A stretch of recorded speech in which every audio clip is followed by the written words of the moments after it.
guys, welcome back to the House of Spades with your host, Jack Spade. And we have to do this recap, the Twitter recap of Binarymoonproject. And of course, we got my main lady, Binary Mom herself, Betty, here with us. Hello. And she's going to help me here recap it all. We're going to do the whole entire recap in one episode shot. Just to let everybody know, this is how we're going to break it down. We're going to do the recap of this Twitter account, Binary Moon Project, and the next recap will be the Discord account.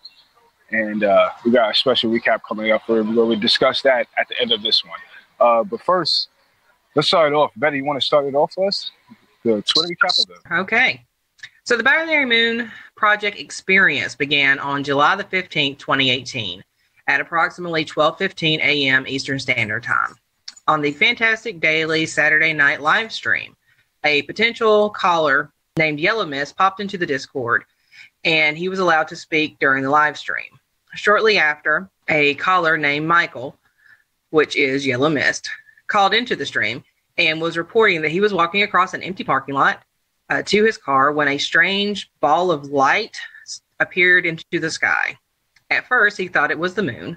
Then he realized it wasn't. He began to feel vibrations and could hear a noise being emitted from the object similar to a loud hum. He reported that he had already called 911 and that they had said many people had reported the object. During the first call, Michael's call dropped and he called back and then continued into the conversation. At one point, he began recording a video showing him in his car, a loud noise surrounding, and he sounded extremely stressed, and then he vanished. He disappeared. He has absolutely no memory of recording that video, he states later. On July the 22nd, the Binary Moon Project Twitter was started, and this began the documentation of the experience of Michael and his family. Now, it was explained that Michael had simply awoken in his bed on Monday, July 16th, and had no recollection of what happened between his conversation with Fantastic Daily and the waking up. He thought he had maybe been asleep for a day. It was explained that Michael had simply awoken on his bed Monday, July 16th, had no recollection of what happened between his conversation with Fantastic Daily and waking up. He thought he had maybe been asleep for one day. However, after the bed, he realized that he had actually been asleep for two whole days, knocked out, forgetting to call in for a week. He lost his job. Also, he was also confused on why his car's odometer showed he had driven 224 miles and had no memory of doing so. So basically, I'm reading over the script. Basically, he came back to Fantastic Daily show. He thought he lost memory for only a day, and actually lost memory for two. He drove his car's odometer with over 224 miles without even knowing it. He doesn't even know how. Okay, so that just blows everybody's mind.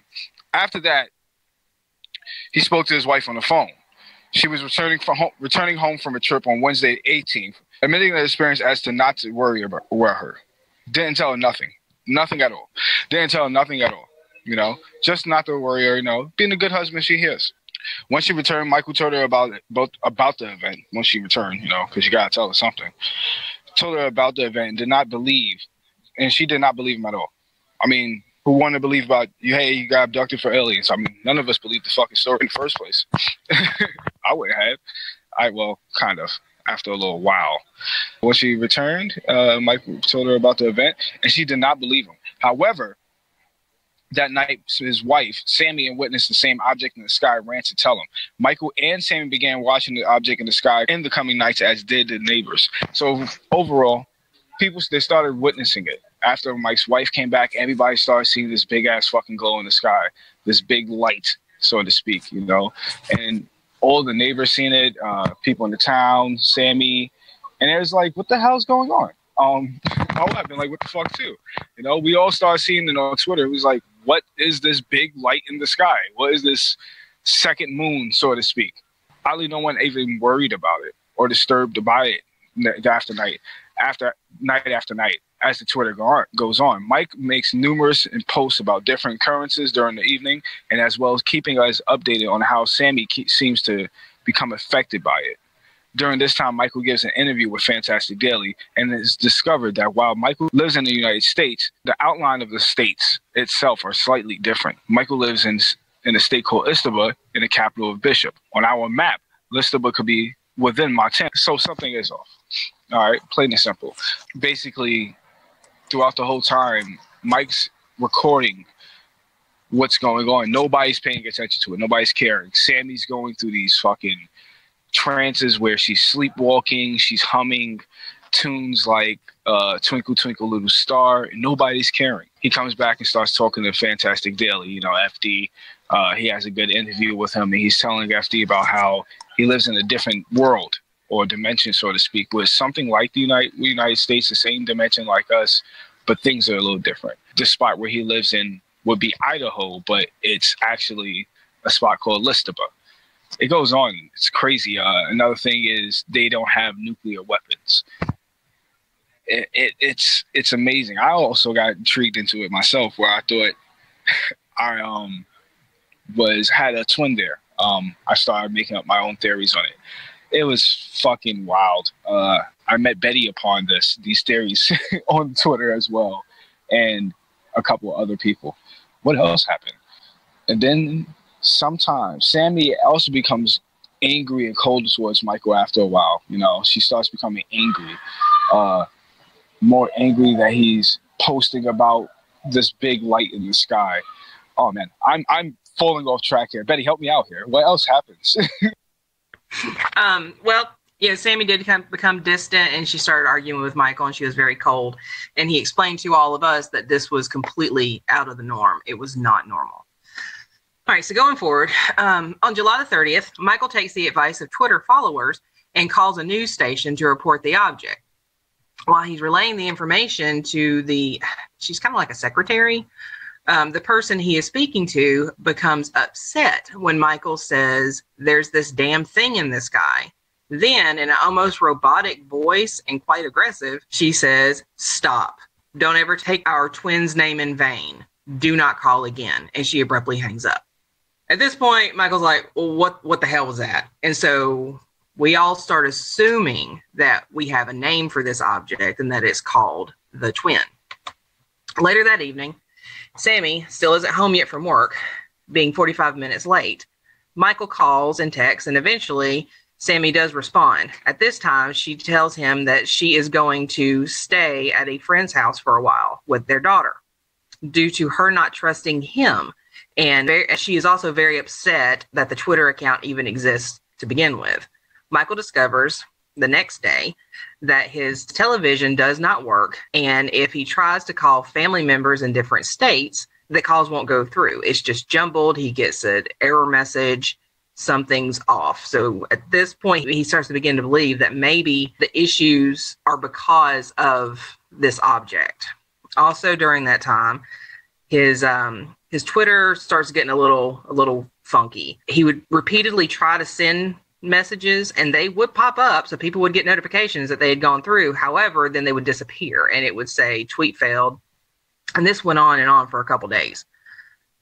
He began to suspect that the twin was still interfering with his transmissions. He reached out to his friend Clayton, trying to get both some information as well as just having a friend to talk to. Some time goes by, and in a while, Michael is still documenting his daily occurrences and oddities that are going on, that are coming to light. Then, on August the 13th, Sammy and London return home. Michael had been begging for her to come home for several weeks at this point, or for a week or so at this point. And so she abruptly comes home. Sammy seems extremely happy and eager to be at home. Later that evening is when stuff starts getting weird, because she decides to have a dinner party and invite all the neighbors over. And she begins to brag to all of them that Michael is, documenting. Sammy is acting really odd. She invites everybody to a dinner party, all the neighbors to a dinner party, which is completely unusual. And she starts bragging on Michael, talking about how great he is and how he's documenting the twin and how it's so fantastic that he's doing so. Well, he's completely freaked out. And so he goes and sits in the living room alone and has dinner himself, because he just doesn't really want to hang out with those people. He's literally seeing his wife and his child for the first time in a week. During Sammy's first few days at home after returning, she and Clayton start Twitter accounts. Sammy begins filming Michael at night doing odd things. On August the 16th, returns home, and the twin is ever present in the sky. Sammy standing in the backyard, and London is gone. Sammy saying saying that London has been offered to the twin. London has been abducted. Michael, very irate, obviously, argues with Sammy, pleading for her to tell him where London is.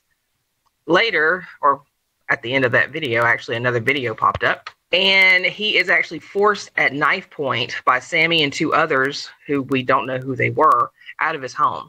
Michael leaves. It has what appears to be a quite sad and horrible breakdown in his car. He contacts Clayton and goes to Clayton's place. Clayton begins to tell Michael about the twin and how to walk in her glow, meaning we kind of guess is how to worship the twin or be accepted by this thing.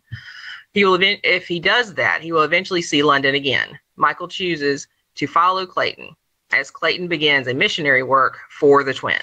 During the few days that follow, Michael keeps us updated and, on its ins and outs of what's going on. And then, tragically, Clayton is killed.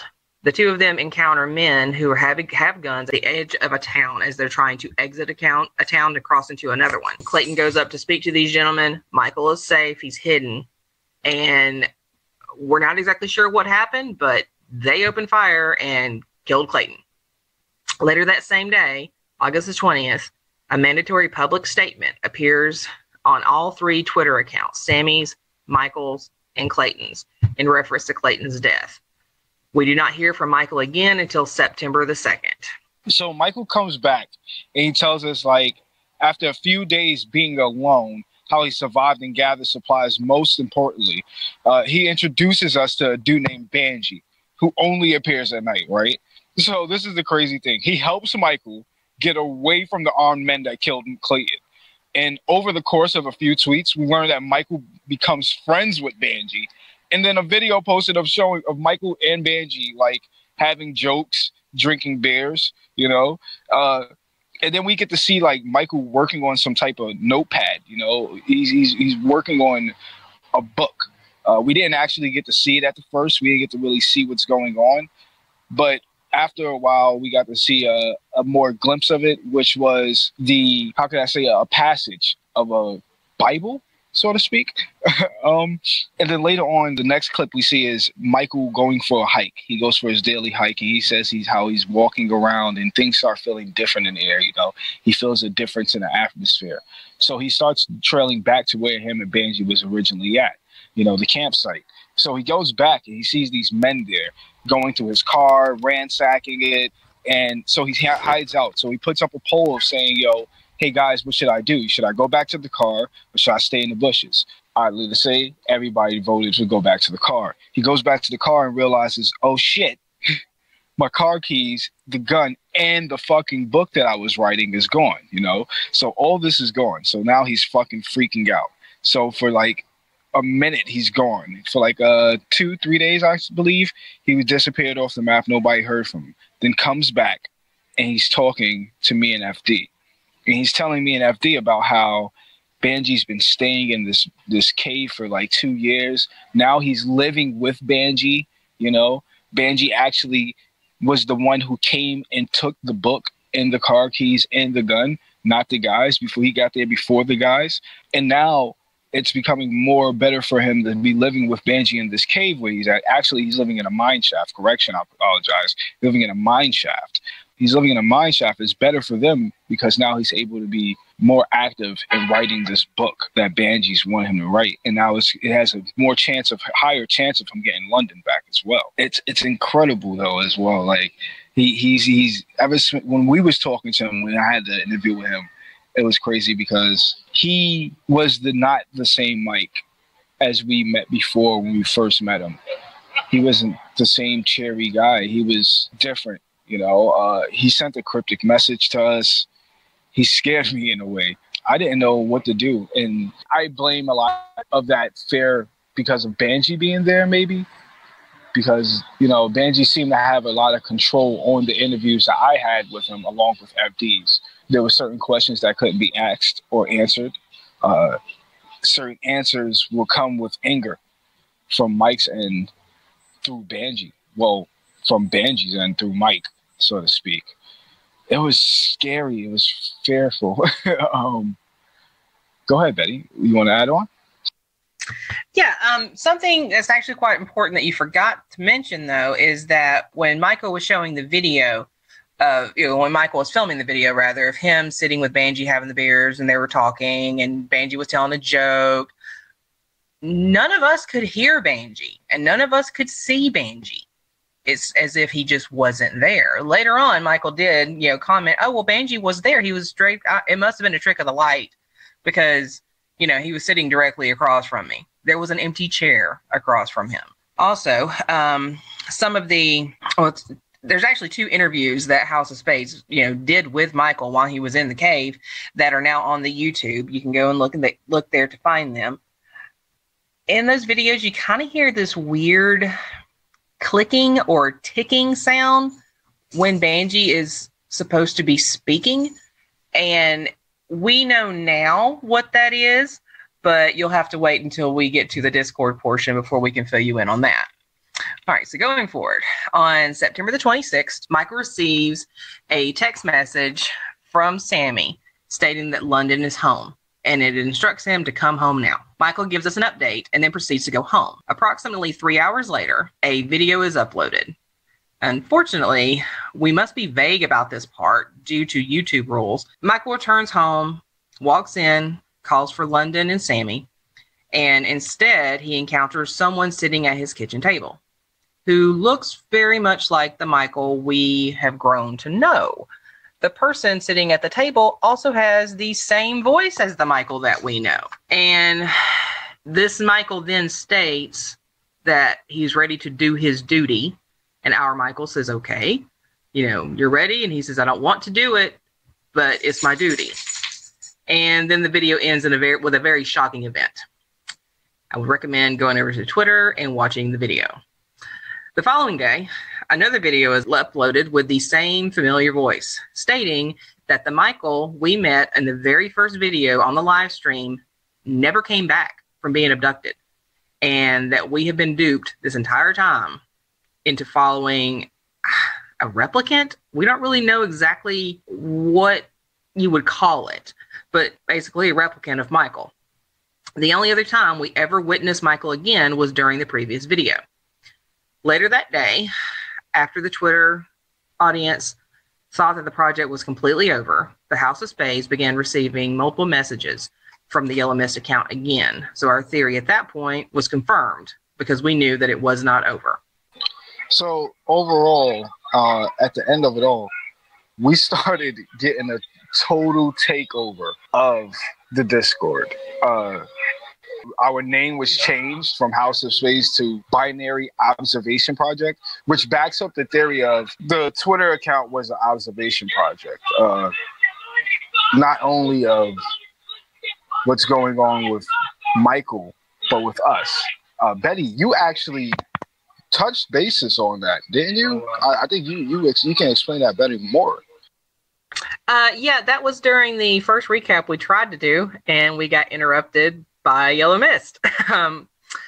Well, I had this theory that this entire time, we, the audience, have actually been the test subjects. We've been the guinea pigs. And that from the very beginning, from the very first live stream to the very first tweet to the very end, we have been the ones actually being observed, how we would react to different things happening and how we would react to the stresses and challenges that are being put forth, to Michael and his family and the loss of his daughter, etc. The Discord was started, and what we did is our community kept growing and growing. And during the whole course of just the whole Twitter, we pulled every single tweet completely apart. We pulled every video completely apart. We found all these Easter eggs. Everything was relevant. And that's how I kind of put together that at this point, yeah, we were the test subjects. It was us. We are the ones being watched and we're being monitored, and we didn't know why. And so, yeah, also during that attempted recap, our name was changed to the Binary Observation Project. one of our members kind of popped in, was like, hey, when did we change our name? And we were like, what are you talking about? And then stuff went sideways, and Yellow Mist popped in and told Shaq and Jack, do not retaliate. And so we were all like in a panic and stuff kind of went crazy. So at this portion, I want to turn my attention to a couple of things, like that's always asked, and it's good that we have a fact page, a frequently asked question page on a Discord. One of them I'm seeing right now in the chat. It's about Michael's abduction. So this is one thing that's basically fact. Michael did get abducted. Okay, fact. Michael never came back from the abduction until the last video, not the last video, the second to last video, the one that we cannot actually say the words about on YouTube. We actually urge you to go see yourself on Twitter. I'll have the link in the description. Michael never came back. Fact. Michael was abducted. Michael did come back until the second to last video. That's true. Fact. London is missing. Fact, nobody really knows where London is. Fact, Sammy is involved. Yes, that's true. Somehow, some way. Fact, Clayton is dead. We don't know if Clayton's coming back. Those are the most frequently asked questions, and I feel like those things have to be addressed because people get highly confused on the whole Michael's abduction thing, and that's one big fucking key, so to speak, excuse me for cursing, key into the whole project. Did Michael ever come back? Is that Michael? No. The person that we know as Yellow Mist was never Michael. It was one person, Zika, who actually came to our Discord and was our coordinator for the Behavior Project. Donovan is actually the second coordinator after we did some bad things. For those of you who want to know what happened, you can come along to the Discord. I'll make sure I have the link in the description as well, and you can get your fix on what you missed out on. But yeah, we ran through two coordinators, Zika being the first one, who was the original Yellow Mist, who was in control of the Twitter account. Donovan being the second one after we accidentally destroyed him. And now we got a third one coming up. But all of that we are going to cover during the recap of the Discord because it is long, it's intensive. There's so many different directions that everybody gets pulled in. And so it's quite serious. If we added it to this video, we'd be here for another 3 hours. Yeah, I'm pretty sure this video is already long. So wrapping up, let's get into like a time jump right now. So we do have a most recent update on the Twitter account just before we did start this recording. Some of you are going to find out when the video comes out. Some of you might not, but there is a new Twitter account. And we did speak of the man himself. Zika did come back, and he has a Twitter account called Zika's Rebellion. And it's hot stuff. It's good stuff. It sounds like it's the rebellion against the Behavior Projects, against the drift. However, if you have not gone through the Discord yet and you're not up to date and up to speed on that, and you haven't stuck around for when we upload the Discord recap, I would kind of recommend not going to that Twitter yet, only because you're going to be lost as to what's going on. Because it's like the crescendo of what's happened in the Discord. So I would kind of not recommend to jump in there because you're not going to know what's going on. Start from the Twitter, jump to this Discord, then go back to the Twitter. That's your steps. That's how you got to do it. That's what it is. I mean, if you don't, then you're all screwed up in the head. But other than that, I think we have pretty much covered everything. I would like to thank everyone in the Discord family who has assisted us with all of this information gathering and pulling apart. And I hope everybody tunes back in at the same Binary Moon Project channel to hear the next update. Most of all, I thank you. I thank you, Betty, for joining in as well. I thank you for backing me up. I stumbled a lot, but screw it. There's a whole lot of editing that's going to go wrong. Shaq, don't even edit this part out. Me saying that. But once again, thank you everybody for the Discord community for joining along. I like to thank everybody who joined the Twitter account as well, because I myself am happy to see that this Twitter is still booming. Without you guys, it probably wouldn't be. So I thank you guys for joining the Twitter. Thank you guys for joining the Discord. I thank the creator as well. I can't wait to see what happens with next. I can't wait. Oh my God. Whew, I'll see you guys on the next update. Once again, this is your guy, Jack Spade, and Betty hopping along board as well. Checking in live in the House of Spades. And as always, don't forget to hit that like button, slam that notification, hit that ring button, hit the like button as well. And don't forget to subscribe. And as always, as you leave the House of Spades, don't get shuffled.